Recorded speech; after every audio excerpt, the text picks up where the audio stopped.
versus Amulet from Austin Robbins. But this is a different build of Amulet than you're normally to expect. This is the 4 Lotus Bloom Hive Mind build of Amulet Titan. I haven't seen a Hive Mind in a long time. Yeah. And I also haven't seen a Swan Song in a while, but I see a Swan token. That is the Derek Sheets bird token.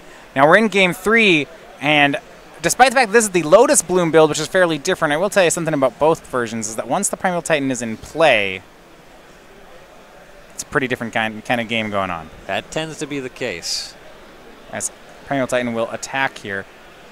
Now, if Ben Nikolich can exile it, the interesting thing about this matchup with this build that Austin has is that he can be exhausted on Titans from his opponent.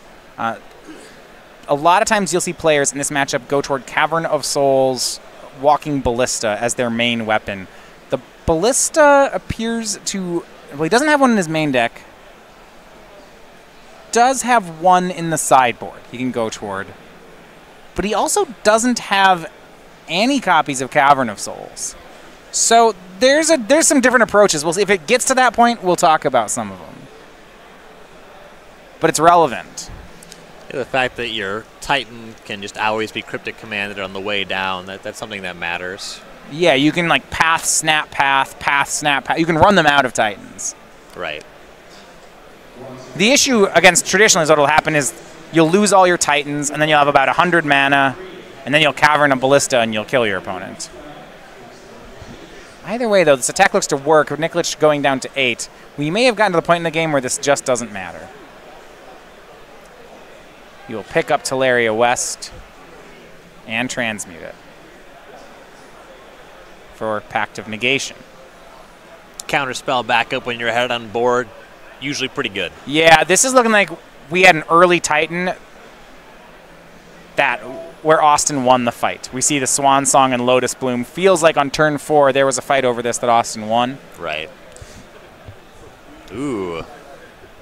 And Hive Mind from Austin Robbins. So if once this resolves, if Nikolich casts a card, Austin can pact it, and Ben will have to create a copy of the pact. There will always be a target because it'll be Austin's pact, and which means Austin doesn't have to pay for his pact, but Ben has to pay for his. It's a pretty messy situation. Yeah, when it comes to Pact and Negation, Nikolich does have access to blue mana, but he has to deal with the Primeval Titan. He can't just pay 5 in his upkeep and just keep getting hit by that. If Robbins just casts a Summoner's Pact, though, Nikolich won't be able to pay for that.